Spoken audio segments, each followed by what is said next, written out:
Afghanistan cricket में जो rise आया उसकी सबसे बड़ी वजह थी लीग क्रिकेट। लीग क्रिकेट से अफगानिस्तान क्रिकेटर्स को बहुत जबरदस्त एक्सपोजर मिला।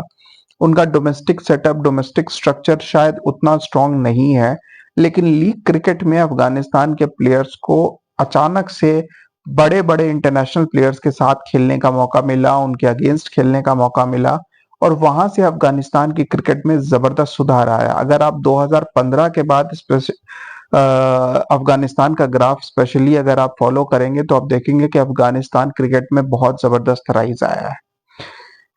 2015 के बाद आईपीएल के अलावा बहुत सारे लीग्स, छोटे छोटे बहुत सारे लीग्स आ गए थे और वो ऐसी लीग्स थी जो बहुत बड़े बड़े प्लेयर्स अफोर्ड नहीं कर सकते थे, लेकिन इंटरनेशनल प्लेयर्स उनको भी चाहिए थे। तो उस बेसिस पर जिम्बाब्वे, अफगानिस्तान और मैं कहूंगा कि श्रीलंका, वेस्ट इंडीज, इन सब जगह के भी कुछ ऐसे क्रिकेटर्स जो बड़ी लीग्स नहीं खेल पाते थे वो सब भी खेलने लग गए।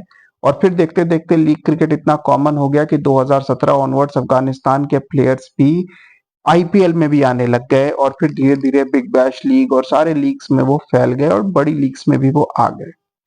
तो जब आप इस तरीके के लीग्स में खेलते हो तो पेस आप जनरली फेस करते हो, क्योंकि लीग क्रिकेट में हर जगह से बेहतरीन क्रिकेटर्स को हायर किया जाता है और वैसे में आप इंटरनेशनल क्वालिटी ऑफ क्रिकेट खेलते हो लीग्स में कहीं ना कहीं। तो मुझे समझ नहीं आया कि आज अफगानिस्तान को क्या हो गया था, क्योंकि ये मैच साउथ अफ्रीका में नहीं हो रहा, ये मैच ऑस्ट्रेलिया, इंग्लैंड, न्यूजीलैंड में नहीं हो रहा, पाकिस्तान, सब कॉन्टिनेंट में जब मैच हो रहा है तो अफगानिस्तान आज इतनी ज्यादा पेस से डरी हुई क्यों थी? ना तो रबाडा 160 फेंक रहे थे, ऐसा लग रहा था कि रबाडा की बॉलिंग या लुंगी एनगीडी की बॉलिंग देखकर अफगानिस्तान के बैट्समैन डरे हुए हैं। और आज एक्चुअली में उन्होंने मिनोज की तरह क्रिकेट खेला जो अफगानिस्तान से एक्सपेक्टेड नहीं था।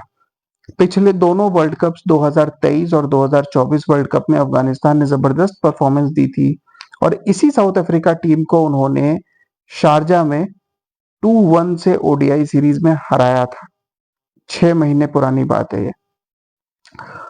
इसी साउथ अफ्रीका से मेरा मतलब है कि ऑफ कोर्स यहाँ पे रबाडा आ गए, केशव महाराज आ गए, वहां पर ये सारे प्लेयर्स नहीं थे साउथ अफ्रीका की, वो भी एक तरीके से बीसी टीम ही थी जिसमें नए नए प्लेयर्स थे काफी सारे, लेकिन स्टिल ऐसा एक्सपेक्टेड नहीं था कि अफगानिस्तान इतना पुअर परफॉर्मेंस देगी। साउथ अफ्रीका ने, मैं कहूंगा कि मोर और लेस ये कराची में जो पहला मैच हुआ था पाकिस्तान और न्यूजीलैंड का, कुछ हद तक इस मैच में आपको उसी तरीके की परफॉर्मेंस देखने को मिली। वहां न्यूजीलैंड ने 320 बनाए थे तो यहाँ पर साउथ अफ्रीका ने 315 बनाए। मैं कहूंगा कि अफगानिस्तान ने फिर भी बेहतर कंट्रोल किया, क्योंकि शुरू में जब टेम्बा बावूमा और रिकल्टन की पार्टनरशिप चल रही थी और मैंने देखा कि अभी तो डेविड मिलर, मार्करम और वंडर डुसन आने वाले हैं, तो मुझे लगा 350 बनेगा बड़े आराम से। लेकिन अफगानिस्तान ने मैच पूरी तरीके से हाथ से निकलने नहीं दिया। रिकल्टन ने जबरदस्त सेंचुरी बनाई और साथ में 3 हाफ सेंचुरीज लगी। टेम्बा बावूमा की 58, वेंडर डूसन ने बनाए 52 और फिर एडन मार्करम ने एंड में आके कैमियो खेला, 33 बॉल्स पे 50 बनाया। डेविड मिलर नहीं चले, लेकिन स्टिल 1 सेंचुरी और 3 हाफ सेंचुरी मिलाकर 315 में कहूंगा कि फिर भी ओके टोटल था। मुझे लग रहा था कि शायद ज्यादा बनेंगे, लेकिन जैसा मैंने पहले मैच में भी आपको कहा था कि शायद ये जो कराची की पिच है वहां पे 280 270 एक पार टोटल है। और दूसरी बैटिंग में फिर अगेन जैसे पाकिस्तान की बैटिंग में हुआ था उसी तरीके की चीज दिखी। हालांकि पाकिस्तान में तो बिल्कुल ही इंटेंट की कमी थी, मगर यहाँ अफगानिस्तान थोड़ा डरा हुआ दिख रहा था। अफगानिस्तान के बैट्समैन, जबकि गुरबाज और जादरान काफी ज्यादा लीग क्रिकेट खेलते हैं, स्पेशली गुरबाज तो सारी लीग्स खेलते हैं, वो इतने ज्यादा घबराए हुए क्यों थे मेरी समझ के बाहर है।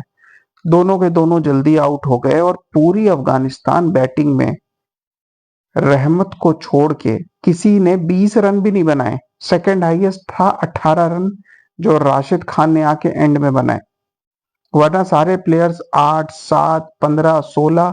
भाई 315 तो अफगानिस्तान ने, मतलब मैं अगर ओडीआई वर्ल्ड कप की बात करूं तो पाकिस्तान के 290 को उन्होंने बड़े आराम से चेस किया था। तो 315 was still just around 6.2 6.3 run पर ओवर। तो अफगानिस्तान ने बहुत ही, मैं कहूंगा कि पैनिक मोड में बैटिंग की, काफी अर्ली विकेट्स गिरे। रबाडा ने ऑफ कोर्स जबरदस्त बॉलिंग की, 3 विकेट लिए, लेकिन मेरे ख्याल से अफगानिस्तान से बेटर एक्सपेक्टेड था। This was a no show. और छोटे टूर्नामेंट में इस तरीके की परफॉर्मेंस के बाद आपके पास कमबैक का मौका नहीं मिलता। अफगानिस्तान ना सिर्फ हारी बट 100 प्लस रन से हार गई है, तो अब ना ही सिर्फ उनको ऑस्ट्रेलिया और इंग्लैंड दोनों को हराना पड़ेगा, बल्कि रन रेट का मार्जिन भी ठीक ठाक रखना पड़ेगा।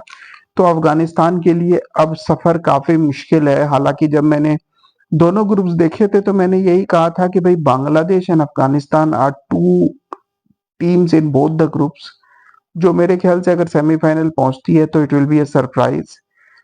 इंडिया पाकिस्तान न्यूजीलैंड में से कोई एक एलिमिनेट होगा और ऑस्ट्रेलिया इंग्लैंड साउथ अफ्रीका में से कोई एक एलिमिनेट होगा। लेकिन मैं फिलहाल टीम स्ट्रक्चर और फॉर्म देखकर इतना कह सकता हूं कि मुझे साउथ अफ्रीका की टीम एक बहुत स्ट्रॉन्ग कंटेंडर दिख रही है अलोंग विथ न्यूजीलैंड।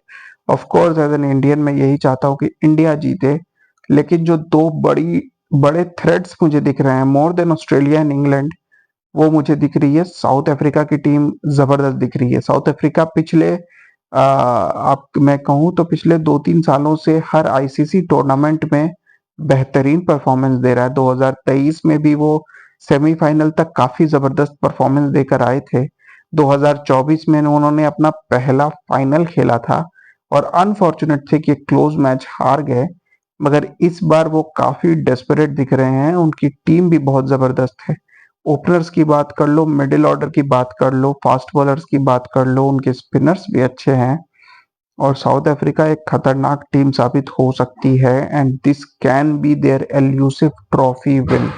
मैं साउथ अफ्रीका को इस वक्त डेफिनेटली कहूंगा कि they are one of the strongest contenders और मुझे ऐसा लगता है कि वो इस बार ट्रॉफी जीत सकते हैं। वो ऑलरेडी वर्ल्ड टेस्ट चैंपियनशिप की फाइनल के लिए भी क्वालिफाई कर चुके हैं and this can be one of the rare years जहां साउथ अफ्रीका ना ही सिर्फ एक बल्कि 2 आईसीसी ट्रॉफी जीत सकता है। इतने सालों तक कोई ट्रॉफी नहीं और अब एक बार में 2 ट्रॉफी जीतने के चांसेस हैं, क्योंकि साउथ अफ्रीका की जिस तरीके की टीम है अनलेस एंड अनटिल वो चोक कर जाएं या कुछ बेवकूफी करें, मुझे नहीं लगता कि ये साउथ अफ्रीका की टीम को रोकना इतना आसान होगा।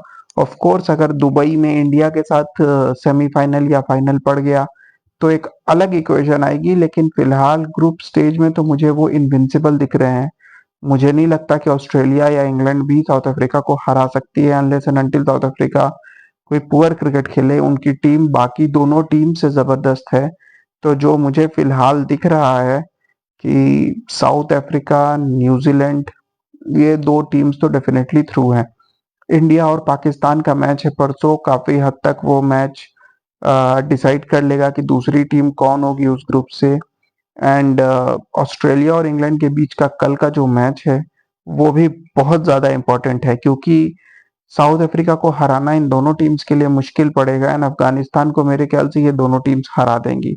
तो कल ही कहीं ना कहीं एक तरीके से आप कह सकते हो कि डिसाइड हो जाएगा कि इस ग्रुप से दूसरी टीम कौन होगी, ऑस्ट्रेलिया या England. Keep watching guys, thank you.